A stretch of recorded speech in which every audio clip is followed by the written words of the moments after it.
I'm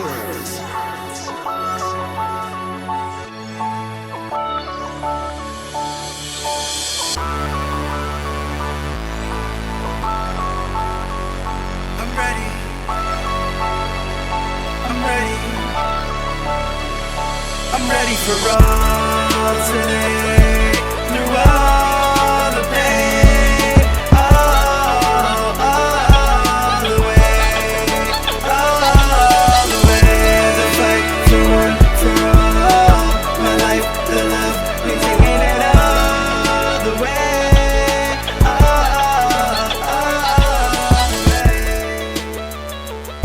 So maybe this isn't fantasy football related, but rookie quarterbacks, and in general, I think other than Jaden Daniels, realistically, and even then, he kind of struggled a little bit over the past few weeks, but they've all kind of put,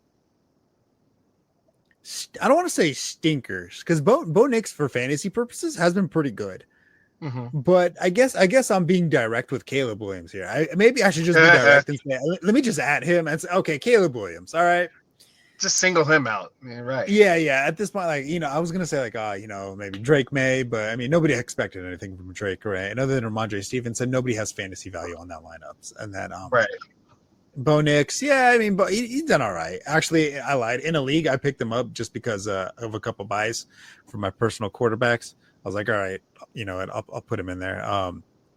But Caleb Williams and the offensive juggernaut that we expected out of the Bears. Not there, Tip. You know what, Nader? It's crazy, bro. Like, this whole team, from them being on Hard Knocks, from them, all of the hoopla about him being the number one pick and he's supposedly be the chosen one, and all of this stuff is just it's, for lack of a better term, it's basically been what the Chicago Bears have done the last several years. It's been very, very bad. It's been very mediocre. He's had some games where he's flashed. Yeah, of course. You have the weaponry like that. The issue is the offensive line. The issue was the play calling as well. And now we see a situation where Shane Waldron was let go just a couple days ago. Now they're left to kind of be like, what's the next step, right? Now, one thing I will say, Nader, and this kind of goes back to what happened last week with the New Orleans Saints. You saw a team that, they fired their head coach in the previous week. They bring in they have their interim head coach, and they play really hard, right? They play really good, really, really great game. You see a situation where the Chicago Bears have the same opportunity, right? They let go of Shane Waldron, but I don't know, man. I do believe that sometimes players will rally the troop, like rally together. Hey, we lost our coach. Even if they believed in their coach or didn't believe in their coach, they will sometimes rally together, and this makes a moment for them to become closer and tighter. But I saw some things, last week, and then you pointed out the couple of weeks before where DJ Moore just goes and sits on the bench. Man, I just don't know what's up with this, man. I don't know if it's just they're frustrated with the rookie. They were frustrated with the play calling, obviously.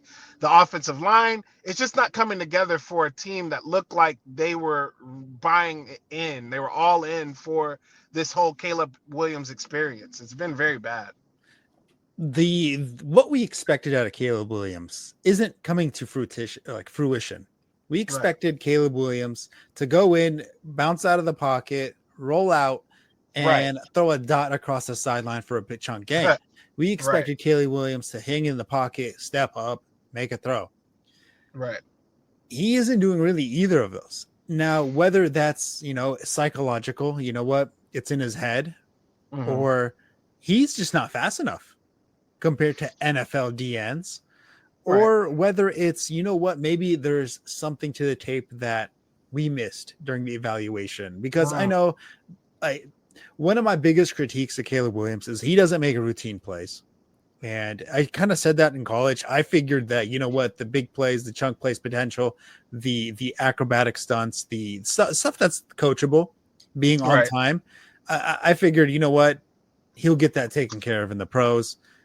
And I'm starting to notice, like, maybe, you know, it's a little bit unfair to say 10 weeks in the season he hasn't fixed anything, but I mean, realistically, he hasn't. That doesn't mean he can't, but he can't make routine throws. He's not making on time throws. His arsenal right now is make a play or get sacked at this point, Right. because the offensive line can't hold up for those long developing routes that he is so accustomed to throwing. He has to be on time, on rhythm, see a slant, hit a slant, see an in, hit an in, throw, see an out, hit an out, and all that good stuff that other quarterbacks in the NFL, like Matthew Stafford, Jared Goff, Brock Purdy, even Mahomes, Right. you know, the upper echelon quarterbacks, you know, they're hitting the routine throws. He isn't right now. And with the offensive weaponry that he has, I feel like a bad offensive line shouldn't be the biggest issue that they like, biggest reason that they're being. I mean, obviously it is a huge issue, but I just feel like with their weapons, their running back and him at quarterback, that it shouldn't have been this much of an issue. I personally still don't think it is. I just think it's Caleb Williams not playing to the potential that he's supposed to. Okay. Yeah. So, like, for instance, Cole Kmet, the situation, I think that, look, Cole Kmet is a good tight end, right? He's a good tight end in this league. He, I feel like, is a good security blanket for Caleb Williams. And for whatever reason, they went away from him the last couple of weeks or last few weeks. Caleb Williams has had a game this year where he has had 24 points in a standard PPR league. Then you go back a couple of weeks ago, he had 0 points. I mean, come on. Like, you've got to start to utilize. That's why you bring in a Keenan Allen. And now, look, I was nervous about Keenan Allen going over there because Keenan Allen is a volume-based wide receiver. He has got to have the ball, like, targets multiple targets. Like, when I say multiple, I'm talking like 8 to 10 plus targets for him to be effective, right? For fantasy football, especially. So I thought that would have been a good weapon. Like, look, you got a good tight end in Cole Kmet, and then you got Keenan Allen, who's a guy who can play intermediate short game, help out the young quarterback. He did get injured, I get it. DJ Moore can do it all. Roma Dunze, I think that they should have gone after an offensive lineman, and it's showing now that they should have gone after an offensive lineman and then, maybe got a wide receiver later in the draft instead of partnering up all of these good wide receivers, all of this talent, but then you don't have an offensive line. Now you got Caleb Williams losing confidence in himself. The offense has lost confidence. The offense is only averaging 9 points in the last 3 games. It's just a lot of different things that I think that the Chicago Bears organization has dropped the ball on. Your team will never get worse if you draft an offensive lineman. Never. It'll never get worse. Never get worse. It'll get worse if you skip on an offensive lineman for a skill position. They you know what the problem is the Bears tried to be like, you know what, we're going to be like the Bengals. Instead of drafting offensive linemen, we're just going to get T. Higgins and Jamar Chase. The problem is, you know what? I personally think the Bengals offense would still be fine if they didn't have them, but if they had offensive linemen instead to give him time in the pocket. Now, of course, it's a lot flashier. And for fantasy purposes, you know what? It's great. It's phenomenal. We all love it. But I mean, I guess if you're trying to win a Super Bowl, you need offensive linemen. If you're trying to win your fantasy championship, hey, you need a wide receiver. But I kind of struggled on this episode where I wanted to go with the conversation, because obviously I wanted to bring up the Bears just because I felt like in the beginning of the season, there was so much fantasy football star power with either Keenan Allen, DJ Moore, Dunze, Caleb, DeAndre Swift, Cole Kmet. You know what? There was a wide receiver, tight end, running back that was going to be on everybody's starting lineups every week, as long as they're not hurt or on a bye.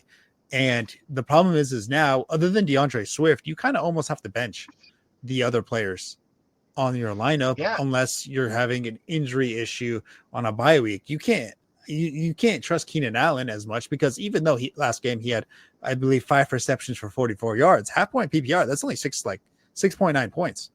Right. That's not that great. That's not even hitting his projection. DJ Moore, unless he scores 2 touchdowns, he's not even hitting his projection. He needs the 2 touchdowns to hit his projection.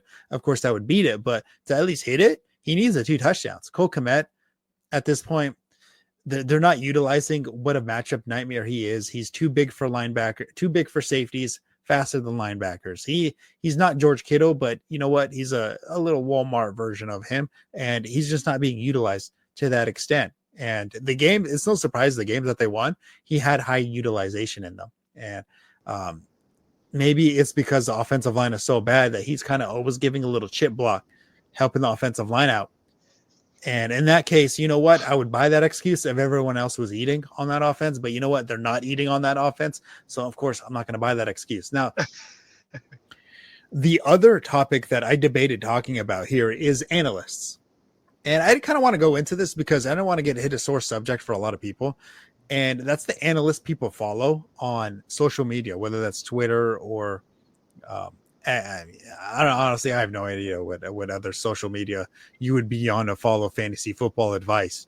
I guess maybe there's a platform for TikTok or any other podcasting platform. Oh yeah, in that mode. It's everywhere. And I just feel like I need to say this, where if anybody has said that Justin Fields is a good quarterback and that the Steelers should be starting him, I feel like it is everybody's duty to go and unfollow that person. And it's I mean, I could name a handful off the top of my head because I remember reading those takes and then saying, God, this guy's an idiot. God, this guy's an idiot. And well, the fact it's, you know, it's one of those things where, you know what, maybe I'm just taking a victory lap because I'm right. Yeah. But well, you are right. You are right. And I was one of those ones that was intrigued about the whole Justin Fields situation. I thought that bringing him in with Arthur Smith likes to, you know, do different things with the quarterback, likes to play action, likes to run the ball. And, you know, I figured, hey, Justin Fields has had really good games from a fantasy aspect. My thought was this: if you went out there and spent money or spent your draft pick on, you waited on quarterback and you got Justin Fields, I always told people, I was like, you have to have a contingency plan. You cannot go out there and have Justin Fields as your number one guy or your only quarterback. And a lot of people were like, a lot of people that I know that drafted Justin Fields, I drafted Justin Fields, but I also had other quarterbacks on my team too, because you just, with him, you never know. And look, fantasy-wise, it was a mystery, but I will say this. Reality-wise, I was a little upset whenever they went away from Justin Fields because I was like, they're 4-2 at that point. I think we talked about it. They're 4-2. Like, why would you go away from something like that? Okay, look, Russell Wilson is a better passing quarterback, but he can't do some of the things that Justin Fields can do with his legs, obviously. And it seems like Justin Fields can't do some of the things that Russell Wilson's doing with his arm. And with this team, you need you actually need a quarterback. And you know, and shame on me, because you look at what Big Ben did for this team for the longest. He was a pocket passing quarterback who could scramble when he was younger, but he was, for the most part, a pocket passing quarterback with a big arm and got the ball downfield. That's essentially what we're seeing now, except Russell Wilson's a lot smaller than Big Ben was. But, you know, that's essentially what we're seeing. They're getting the ball down the field. They're running the ball effectively. But, yeah, there were some people that were bullheaded on Justin Fields. And I just thought that, hey, you got an opportunity for a guy – not like, I mean, obviously he's not going to be Lamar Jackson, because Lamar Jackson is a way better passer. But, you know, it's a situation where you can utilize the rushing ability. And that is huge for fantasy football. So I feel where you mean. Yeah, like, look, I remember you were not on the Justin Fields thing at all. Like, you were, like, not about it. And I was kind of at a wait-and-see approach. But I would say, if you had him, you had to have a backup plan, because there was no way you were going to go trot out there. Justin Fields, he didn't do much of anything for you. He may have had a week that he did, you know, solid, but it wasn't consistent. It wasn't what we were looking for from the Justin Fields that we've seen play in Chicago from time to time. Well, if anybody ever thought Justin Fields was a good quarterback, I could sit here and show you the all 22 film Yeah, no. that explains why he is such a bad quarterback. Now, so, when he went to the Steelers, I did want to sit there and say, you know what? Maybe it's the Bears. Maybe it's the Bears because if you think about it, Jay Cutler is that franchise's best quarterback. And who the hell is Jay Cutler? Wow. Because you know what? That's why I kind of don't fully blame Caleb Williams because I'm like, you know what? It's just the Bears. Damn. It's just the Bears. Yeah. Like, some teams, they're just not destined to have a good player in that position. And for the Bears, they're just destined to never have a good quarterback. It's just how they, this It is seems how they that are. way. You know what? Yeah, it seems that way. I mean, I still believe in Caleb a little bit, but no, I do too. I believe that he can turn it around. I think he'll always be like Trevor Lawrence, like a mediocre quarterback at best. Now, shout out to Trevor Lawrence for getting benched for Mac Jones, and I highly doubt that'll ever happen. He got hurt. He's hurt though.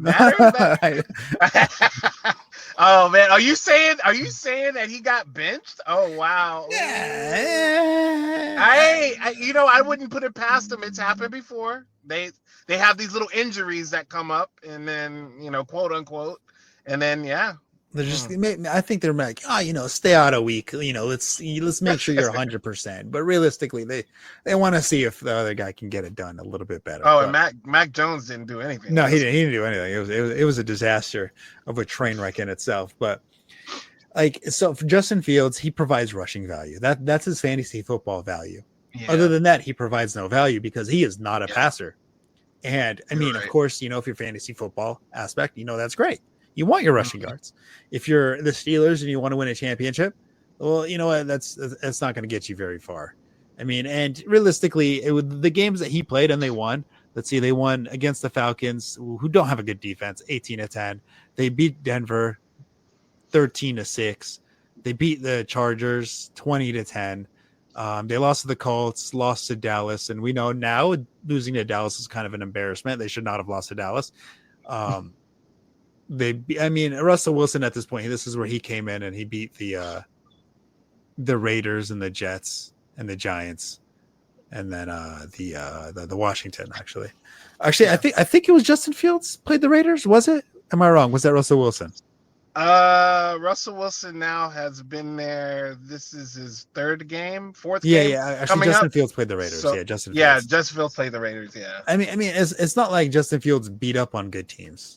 Sorry. Yeah. You're right. I mean, it was a head scratcher for me when they did the quarterback change.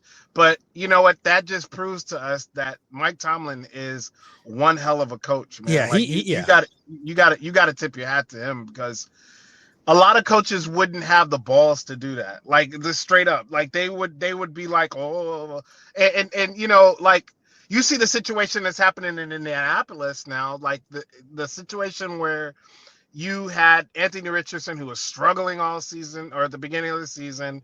Then he gets banged up. You have Joe Flacco come in. Joe Flacco looks tremendous in that game that he comes in and plays for him. He looks good the week after. And then now Joe Flacco looks like dog crap again. Like, it's like, what is going on? And Shane Steichen's got to go back to Anthony Richardson. I kind of have a feeling that, and I saw a lot of people drop Anthony Richardson, and I got a feeling that Anthony Richardson might do some things because he wasn't bad when he was out there. It's just his completion percentage was bad. From a reality standpoint, he was bad. Let's just say From a fantasy standpoint, he was okay because he would still get those lucky touchdowns. He would still get the rushing yards, things like that. I think he's going to be a little bit better this time around. Hopefully he doesn't tap out. Hopefully he's been in the conditioning room doing some treadmill things. Maybe he gets his stamina built up because look, man, you can't tap out like that. You can't do that crap. Not when you're a quarterback on the team. That's reserved for running backs, wide receivers, linebackers. That's not reserved for a quarterback. You got to be on the field all day, every day. Amen to that one right there. So, yeah, that's kind of how I almost wanted to start out the show. But I was like, maybe that's too aggressive to sit there and call all other analysts idiots for thinking, oh, Justin Fields is better than Russell. I don't know. Look, Nader, wait, real quick. All of us make bad calls. We all make every bad single mistakes. one of us make bad calls. It's the thing is, can you be humble? Can you humble yourself? You know, like for instance, I made a call about Rachaad White. I felt like Rachaad White was going to be a top 5 running back. I said that at the beginning of the season.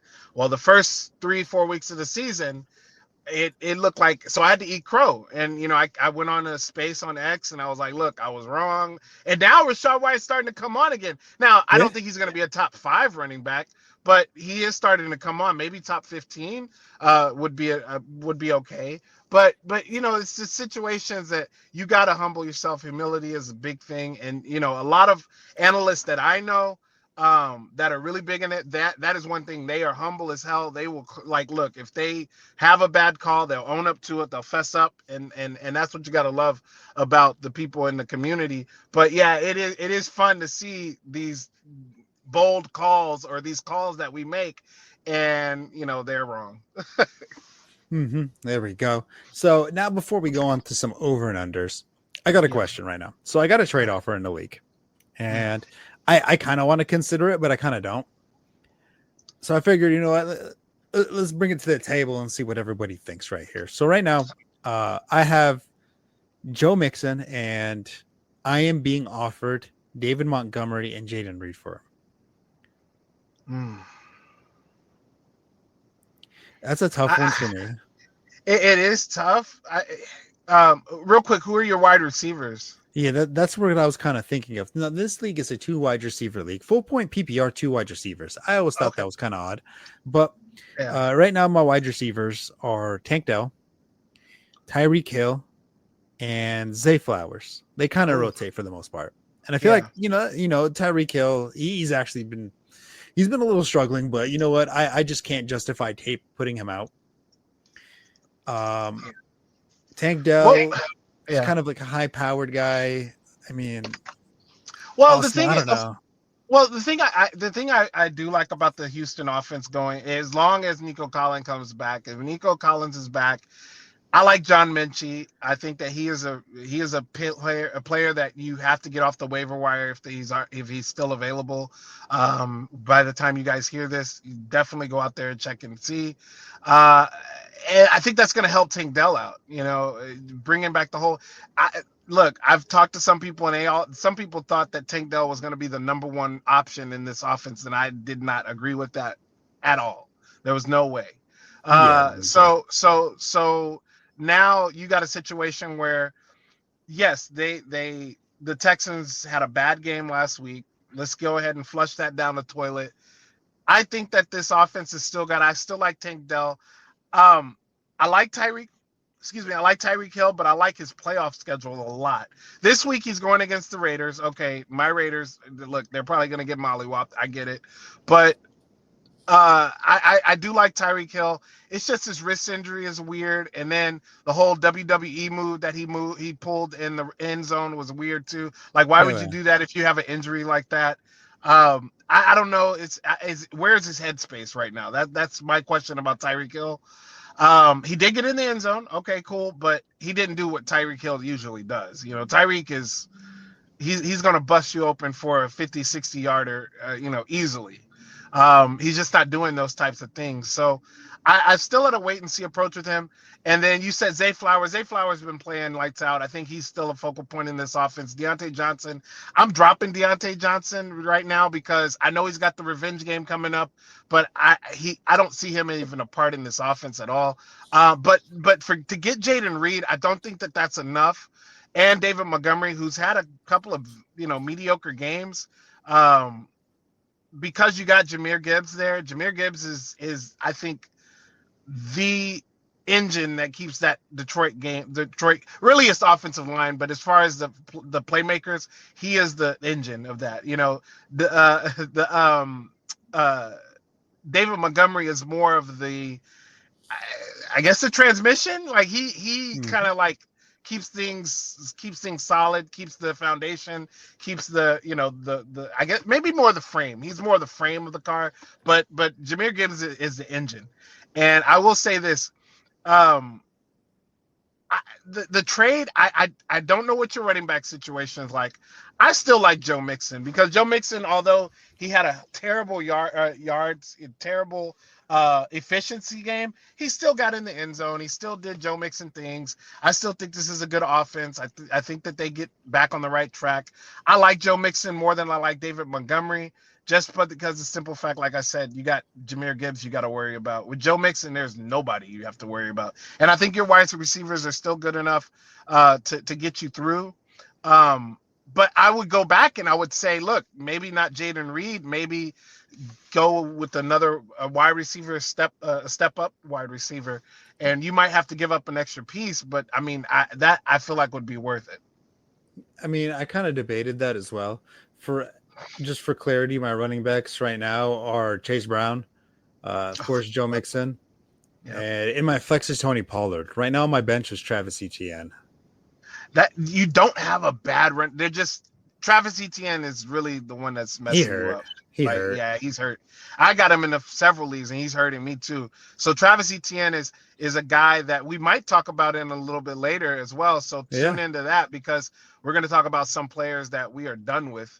But so the thing is, what I would say is I would hold base on this because unless that guy comes back and is like, or gal, whoever it is, they come back and they're like, they really want Joe Mixon and they up the ante a little bit to a better wide receiver. Not saying that Jaden Reed's not a good wide receiver, but he's more of a wide receiver. He's more of a flex for you in this league because it's a 2 wide receiver league. Yeah. If you can get somebody to partner up that can kind of mask what Tyreek Hill is not doing or what Tank Dell, should be doing, then I would go with that all day. So I would go back to them, counter them with a higher wide receiver. Maybe look at a guy on your team that you're maybe an ETN.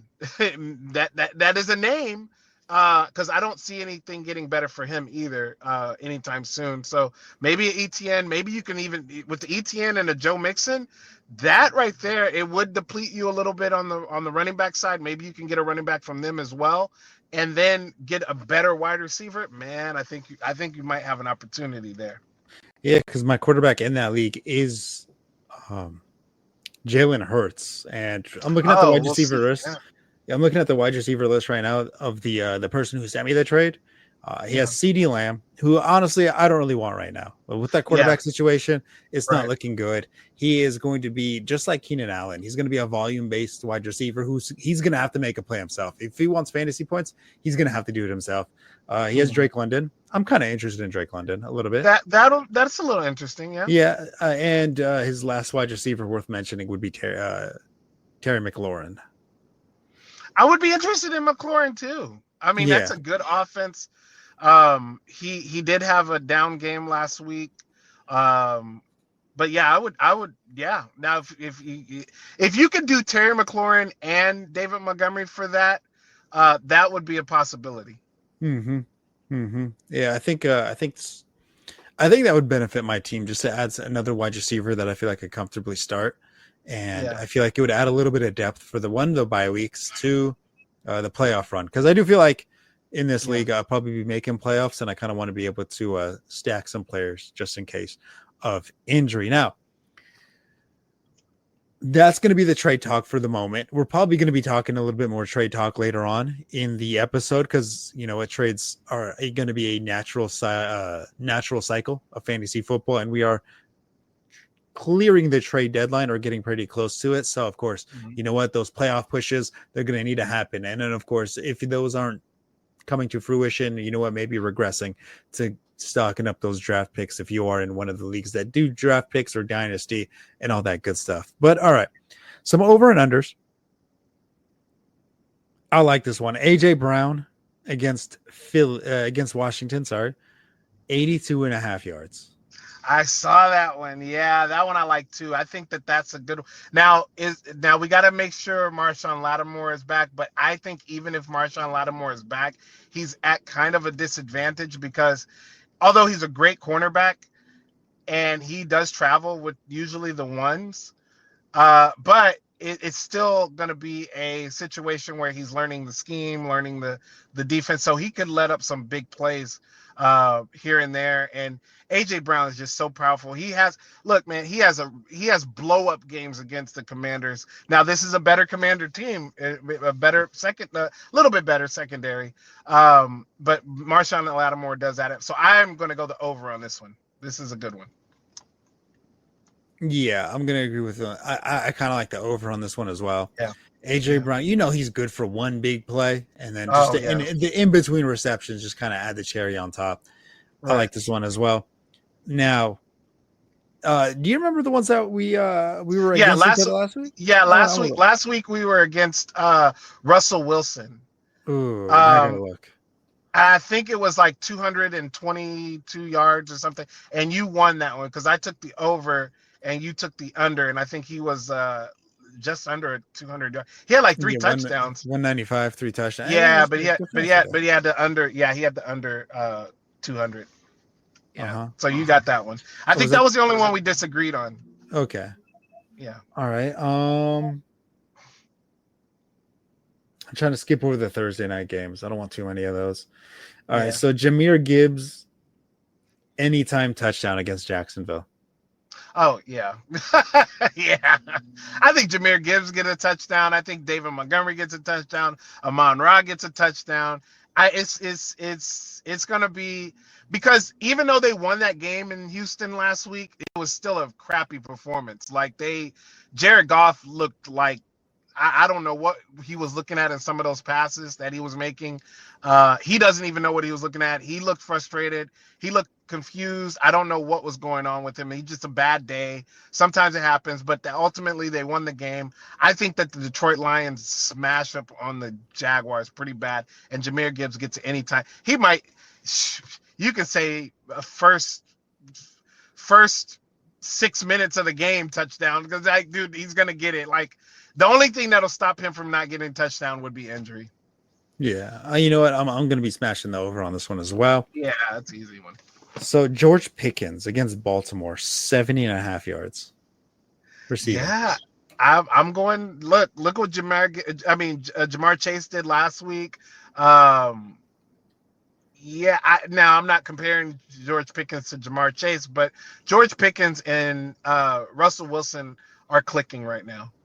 George Pickens is he's a wide receiver that it's easy to click with because of some of the acrobatic contortionary catches that he makes with his body. It's crazy, dude. Like, so I think what is it, 70? You said 73? 70.5.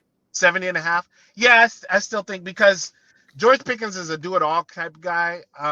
Mike Williams is more of a long speed, red zone guy. I still think George Pickens gets to 70. Yeah. So I know George Pickens is going to get 3 40-yard throw-ups. Yeah. You know what? He's going to get 3 streaks across the sideline where, you know what, it's a contested catch 1-on-1. And if he catches one of them, then he's getting the 70 yards. Yeah. And I think at some point, I think he's going to catch at least one of them. So yes, I'm going the over as this one as well. All right, let's try to find one we disagree on. Let's see what this next one is. I'm going to lump these two together just because it's so similar. So Patrick Mahomes, and they go against each other. Patrick Mahomes and Josh Allen. Patrick Mahomes' passing yards is 242.5. Josh Allen's is 245.5. Oh boy, you would come with this game. Tell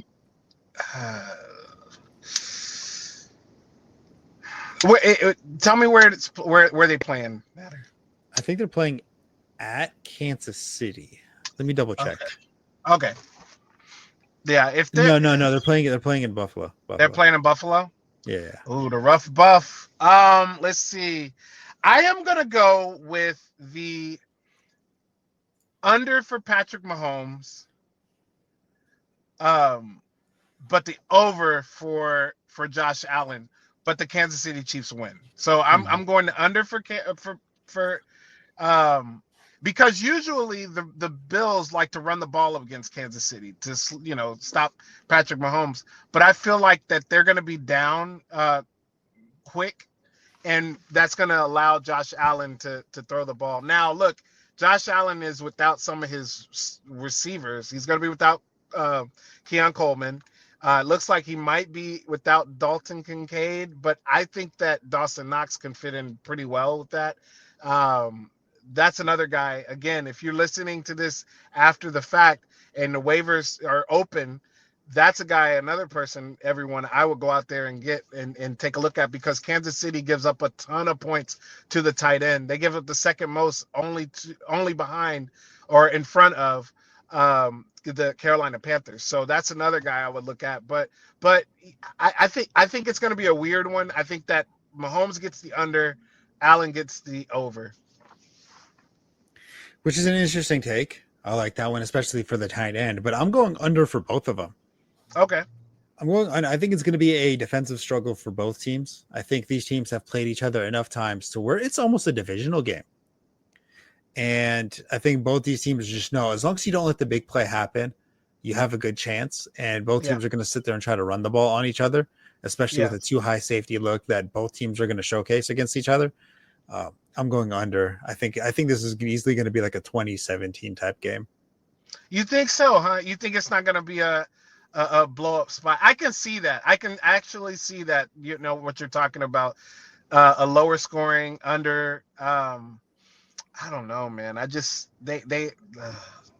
it's well enough into the season. If this was at the beginning of the season, I think that it would be a higher scoring game. I agree with you. Just because, it takes a little bit of time, but it's so far into the season.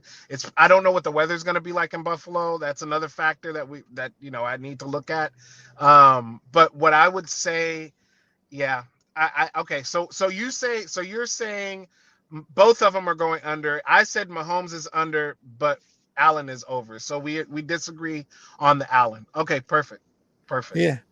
And what was Allen's again? What was his 245? 245. Okay, cool. We'll see what happens next week. That is going to be a fun game to watch, though. I think that is going to be a fun game, just because, you have to sit there and think, like, okay, who's going to blow the top of these teams, blow the top off of them? That makes it so, you know what, their passing yards is going to be elevated. Right. I just don't think there's a person on both teams that could do that. Right now, you have to figure out the Chiefs are probably going to play a lot of man defense, and who on the Bills are going to beat that man defense. Maybe Amari Cooper, if he plays. And then, you know what, who on the Chiefs is going to beat that too high safety look that the Bills do so well?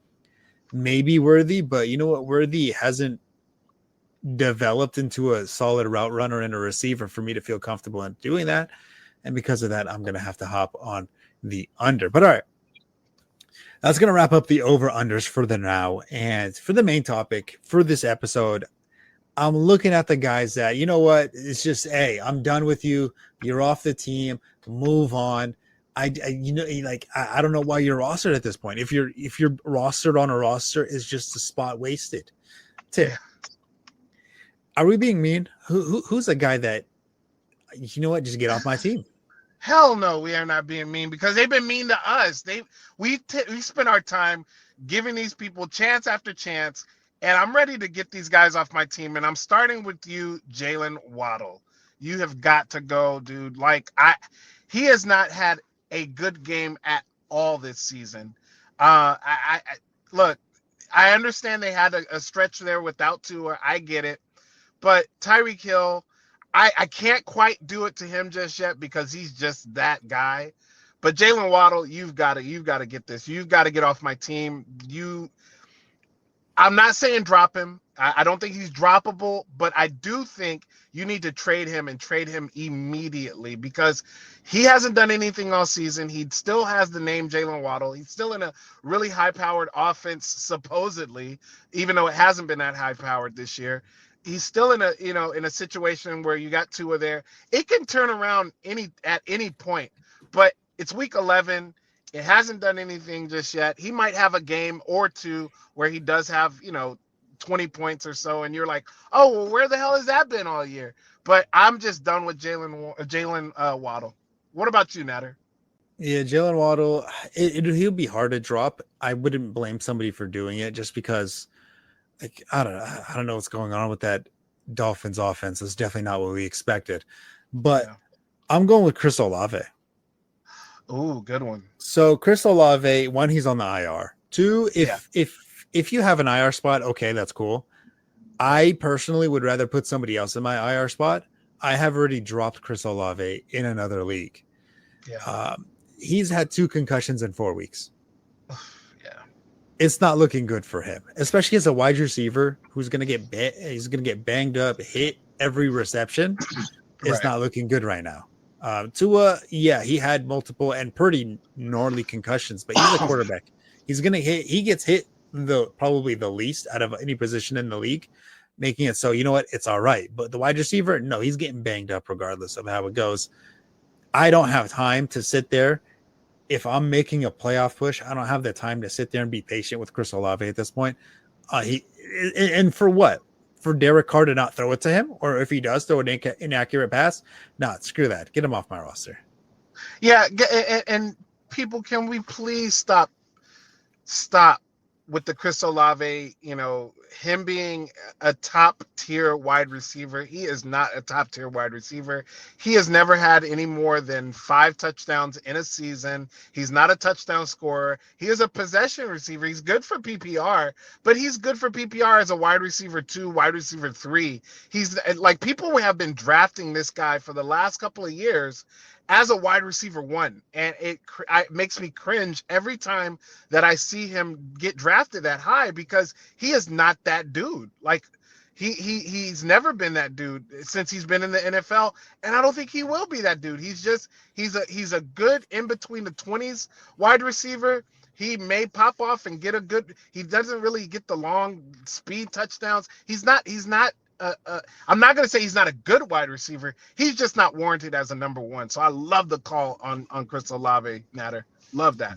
Another guy for me, and this guy is droppable, and I don't care if he's playing against his old former team in the Pittsburgh Steelers. Get Deontay Johnson off my team. Oh. I don't want this guy on my team anymore. We saw last week him go against the Cincinnati Bengals, and I was watching him closely because I figured the first week him coming back or coming to the team, okay, yeah, maybe not, but that second week, that is, you've learned the playbook by now. You've started to get familiar with Lamar Jackson and his throwing style and the scrambling drills that he's accustomed to, and it's just not working for me. And I didn't like some of the drops that Deontay Johnson had. Lamar Jackson looked frustrated with him, looked like, man, we got to get on the same page, because Lamar Jackson, he said it, everybody knows it, he is on a mission, and we know what that one mission is. And it's not to win another MVP. It is to win the Super Bowl. That is the mission that he is on, and he's playing like it. And you know what? For me to come out here and say that I'd rather have Rashad Bateman on there, although I'm a big Rashad Bateman guy, I'd rather have Rashad Bateman than on this team. I'd rather have Wallace than I would have right now Deontay Johnson. I just don't understand. Look, I understand they try to go and make a move, but I thought it could have gone either way. I thought it was a bold move for them, but I thought it could have gone either way. And right now it's going the wrong way for Deontay Johnson. Get him off my squad. I mean, when you go to the Ravens, just expect that wide receiver to go to the graveyard. And somebody that's 81% owned, I apologize. He's gone to the graveyard. See ya, Deontay Johnson. I don't even have to talk too much about him. Khalil Herbert, 41% rostered. And I just don't I don't want to say I don't understand why they traded for Khalil Herbert, but I don't fully understand it. I know like Zach Moss got hurt and they needed another running back for the roster, but what's the point of when the Spider-Man meme where they're pointing at each other and you're like the same person? Yeah. That's Chase Brown and Khalil Herbert, like the same person, literally the same person. They're just like receiving backs. They'll have a couple carries here and there, but they just catch their rush attempts are just a 2-yard dump off, and then they try to make something happen with it, which is great because of course, PPR, you like that more. But the fact that the Bengals decided to get another Chris, so I call him Chris Brown. Isn't even Chase Brown. There we go. Sorry. Chase Brown. Yeah. The fact that they just got another Chase Brown doesn't make sense to me. And I mean, maybe it's the first game back, but the fact that he played 2 snaps and then he fumbled it, not ideal. Yeah, the whole thing with Khalil Herbert is it was tweets, and then now we're starting to see that they even brought in. They're so desperate. They brought in Leonard Fournette for a practice or for a tryout. So it's just not good right now. Chase Brown, though, is a monster. I love Chase Brown. I liked him last year. There was a specific game that I watched him play, and I was like, oh, wow, this guy's got juice. And I said, if there is an opportunity for him, I think this would be a really good season for him, and it's turning out to be, especially with the Zach Moss. I was a little upset with the Zach Moss. I was like, man, why? But I get it. Their offensive line's in shambles. They were trying to protect Joe Burrow.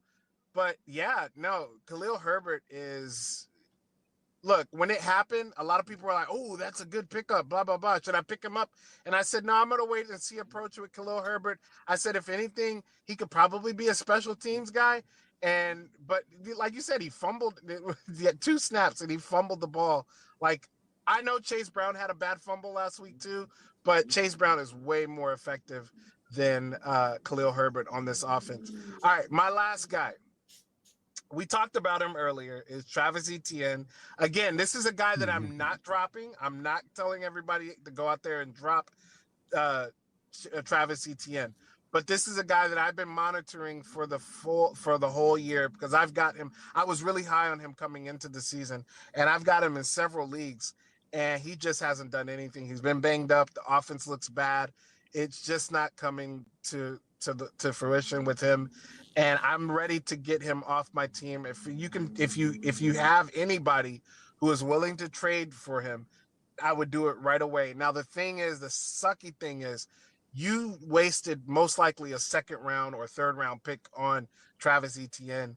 He is not going to give you that value back. Okay, understandably so, but you might have to even give somebody else up to warrant the whole situation with Travis Etienne. Travis Etienne is more of a throw-in right now, for a trade. And it sucks to say that, because I like the way he plays. I love the way his running style. I like that he can catch the ball out of the backfield. It's just this whole damn team is just in shambles. Yeah, it's a little bit of a rough spot for him, especially because he's on the Jaguars. And Tank Bixby looked like he was on the horizon, but now he's injured with an ankle. It re-aggravated it. He is 52% owned in Yahoo leagues, down 10%. And I was actually going to debate putting Tank Bigsby on that list for, you know what, you had a good run, but it's time to hop off of people's rosters. But the person I think I'm going to go with right now for my last one is Sam Darnold. And you had a good run. You had a good run. It was cool. It was fun. I enjoyed every moment of it. And seeing you take what probably shouldn't have been a playoff team and putting them into the playoff category, great. You did a great job. You beat the Niners. You beat Houston. You beat Green Bay. You beat the Jets. You almost beat Detroit. And you know what? It was cool. Cool to watch. But you know what? Pumpkin. I think that's a term a lot of people are saying nowadays. Oh, you know what? He's turning into a pumpkin. And that's what Sam Darnold typically does, is he plays really well for a small period of time and has everybody going, oh, you know what? Hey, he turned around. This is the guy. And then eventually he just starts turning the ball over, and that's what's happening right now. Turnovers are increasing on the daily, with 2 against Indianapolis and 3 against Jacksonville. You shouldn't have 3 interceptions against Jacksonville. In no world should that ever happen. And he's starting to turn into that pumpkin that we're kind of afraid he might do. So you know what? Maybe it's best against Tennessee, one of the best defenses. Chicago, another really good defense. Arizona, a little softer there. But you know what? You have a little bit 3 rougher matchups that maybe you shouldn't start Sam Darnold are. And I have a very hard time you keeping 2 quarterbacks on your roster. Sam Darnold is not a person that I would worth rostering in a 1 quarterback league. And for that, I recommend you drop him. Yeah, that's another good one, Nader. Look, that game last week against the Jacksonville Jaguars, by far one of the juiciest matchups a quarterback can have. And to do that, you have a full slate of wide receivers. You got TJ Hawkinson back. You've got Aaron Jones. They get a little banged up, but you've got a good offensive line. It just was bad across all fronts, man. I hope he bounces back because they're going to need him for any push to get into the playoffs. Otherwise, they're going to be one and done. It's still frustrating because you know that this team has the potential. You just said it. Look at some of the teams that they've beat this season. They have beat some upper echelon, high caliber teams, and they just wet the bed again on Sunday. So, yeah, I'm kind of feel you, but I'm kind of like, I'll give him one more shot. That's the one guy I would give one more chance. But yeah, the other guys, man, is like, they all got to go. There you go. Now, before we wrap up this episode, I decided, hey, maybe I should check the league that you're hosting and see how I'm doing, even though I kind of forget about it a lot.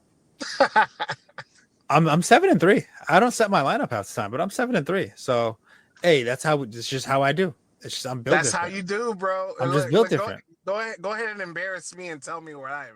I haven't even looked. You know what? Sorry, I don't look that far. How's the weather down there? Where are you? I don't even. Oh, no, you're not even doing that bad. You're 6-4. You're not even that bad. Come on. Yeah, but man, I've gone through some injuries in that league, man. I think I had Rashid Rice. I had Cooper Kupp, if I'm not mistaken. I mean, he's coming on okay now.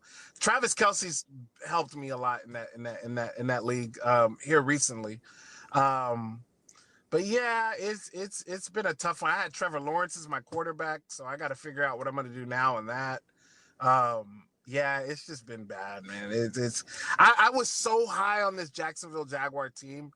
Man, it's just like, it's like I couldn't have been more wrong. The only one I wasn't wrong on was Brian Thomas Jr., and he's even kind of slowed down a little bit. I thought that this team was going to take the next step, really challenge the Texans in their division, and they just haven't done a lick of anything, man. Doug Peterson, I think it's time, man. I think your time is up soon.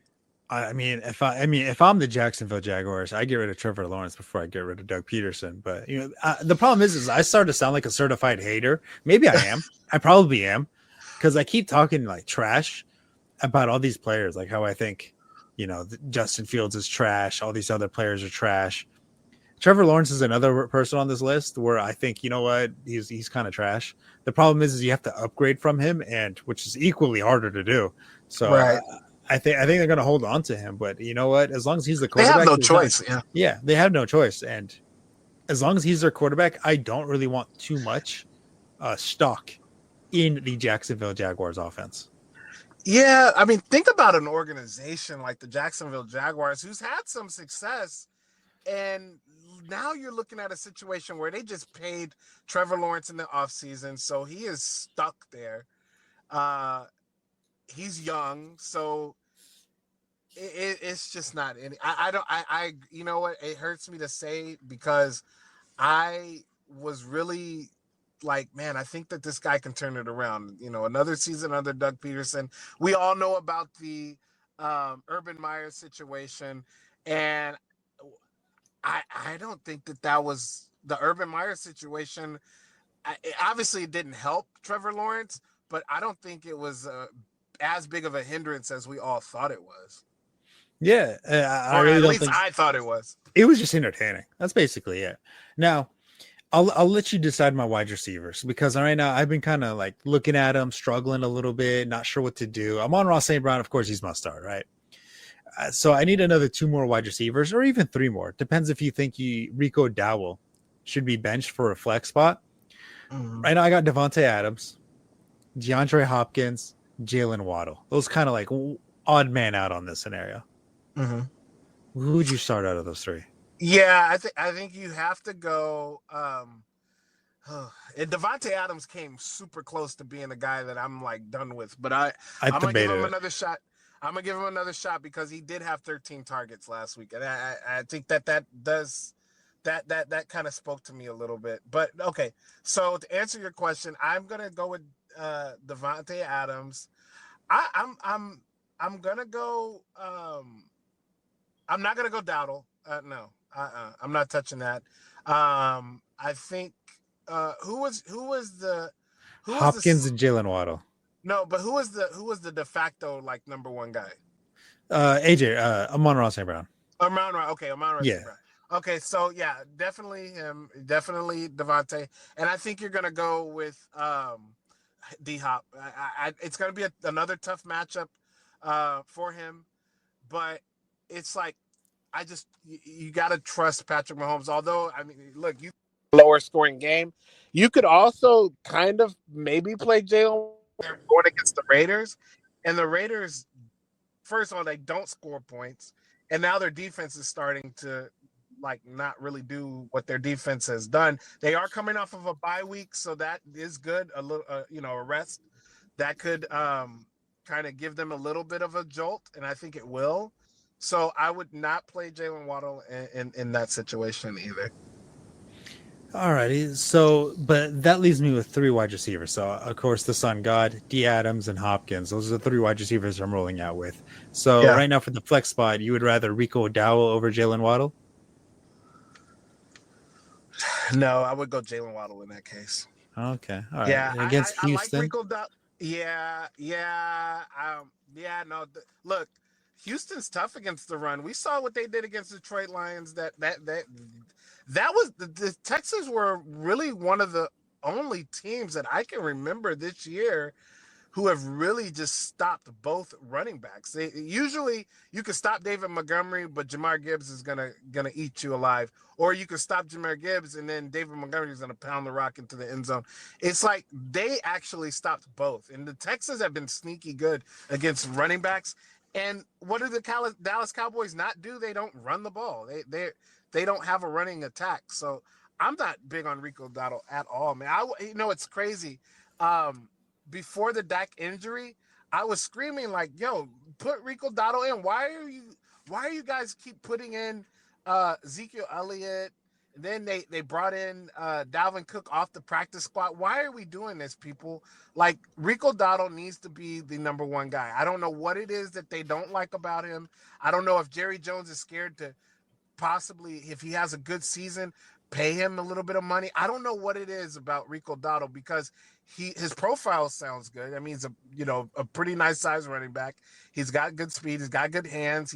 He has a nose for the end zone. It's just that they're not utilizing him. And now with Dak out of there, no, I'm not touching anybody. Yes, you got to touch CeeDee Lamb. You got to go with Jake Ferguson because they're going to give you opportunities at least, or give you hopes for an opportunities.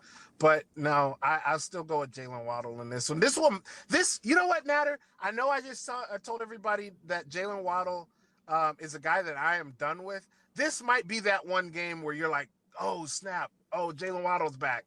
And then next week after that, he's going to go back to doing what Jalen Waddle's been doing all season. So this might be that one week that you can play him. And then hopefully, you know what? Hopefully he does good enough. He gets you like 15 plus points, 20 points. And then you can go ahead and, like, off the strength of that, trade him. Yeah. I mean, that's definitely a one way you can go at it. He's definitely a trade target if your team actually allows trading this far into the season. It might actually be past the deadline by the time that happens. But I know. In most of my leagues, it's the week after Thanksgiving. I think it is week after Thanksgiving. Yeah, it might be actually. It might be. Now I'm trying to look at this because I saw a statistic and I'm like, I don't believe this. And it said Alan Lazard is like wide receiver 18, and I'm like, no way, that's not true. That's not true. I have to double check this. Oh wow.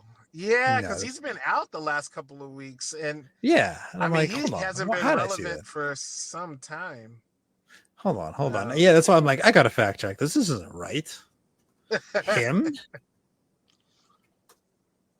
No, I mean he did all right. He's doing all right, but it's not. Yeah. No, never mind. Maybe I looked at the wrong statistic. I got to go back on my sources. But all right. Rather than that, hey, that's going to wrap up this episode. Tipp, tell everybody where they can find you. Yeah, Tipp Major. Obviously, with with Nader, usually with I'm sorry, we're with 32-bit, but we usually record the show on Tuesdays. Had to do it Wednesdays. And that's nonetheless anyway. But yeah, with 32-bit. Also find me with the sports affiliation. Thursday check down with the sports affiliation. 7 o'clock Eastern Standard Time for that, and then 4 o'clock or 5 o'clock Eastern Standard Time, we do a Q&A show with Greg Kellogg, the Hall of Famer, and then also after the game Thursday nights, Rip and Tip. Guys, check it out. We have a bunch of fun. We get on there. We talk about the game. We talk about just football in general, but obviously, I love fantasy football, so we do answer fantasy football questions there as well. And let's see, what am I missing? That's it. My article should be coming. It's actually, I'm gonna finish it tonight, and I got it edited. Gonna send it out tonight, so look out for the article early tomorrow morning. It should be ready for punt returners, kickoff returners. It's a niche article, but it's fun. And that's it, Nader. That's all I think I do. Sounds good. I mean, that's a whole laundry list in itself. But other than that, hey, if you want to look at Justin Fields' film where I could tell you why he's absolute dog shit, hey, feel free to follow me on Twitter and message me at @TalkToTactics_. But other than that, hey, good luck, everybody. I'm ready. I'm ready. I'm ready for all today. No,